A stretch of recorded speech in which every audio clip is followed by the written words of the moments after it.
এত সুন্দর লাগতেছিল এবং কিছু, কিছু জায়গায় ওরা লাইটিং করেছে। আপনারা দেখতেছেন যে এখানে গাছের গুঁড়ি এবং কাঠ দিয়ে ওরা নানা রকম পশু পাখি সেট করে রাখছে।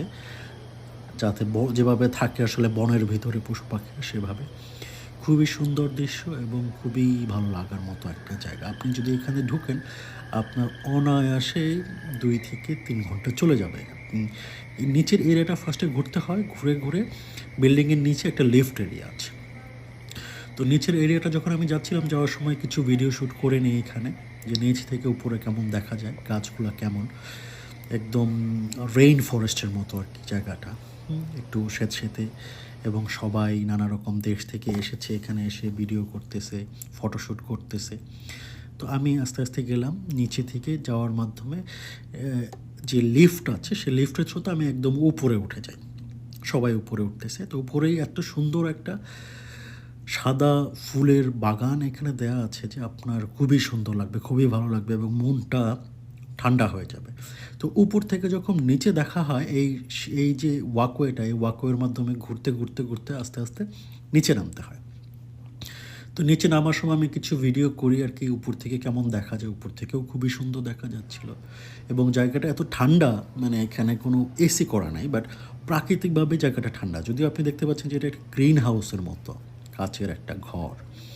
তো এইটার মাধ্যমে ঘুরে, ঘুরে আপনি নামবেন এবং কিছু আলাদা, আলাদা গাছ লাগানো আছে। তো প্রত্যেকটা জায়গায় আপনার খুব আলাদা লাগবে।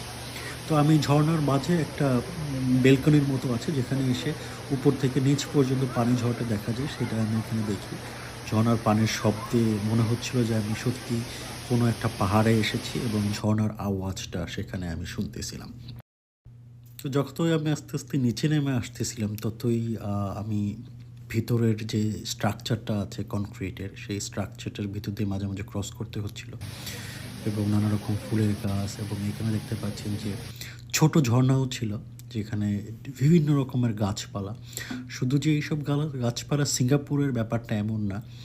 রেইন ফরেস্ট আফ্রিকা এবং অন্যান্য কান্ট্রি থেকে নিয়ে আসা অনেক গাছ এই ছোট মিনি জঙ্গলটাতে ওরা রেখেছে এবং নানা রকম শব্দ, লাইটিং এই জায়গাটাকে একটা অন্যরকম সৌন্দর্যে নিয়ে গিয়েছে।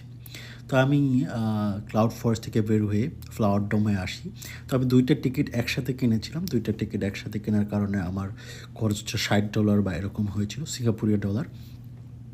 এবং এই প্যাকেজে আমি একটা থেকে বের হয়ে যখন আরেকটায় আসি, তখন অলরেডি আমার পা ব্যথা হয়ে গেছে। তারপরেও এই জায়গাটাও অন্যরকম সুন্দর। এটাও কাচের ঘর, বড় একটা ঘর দেখতে পাচ্ছেন। এইখানে ওরা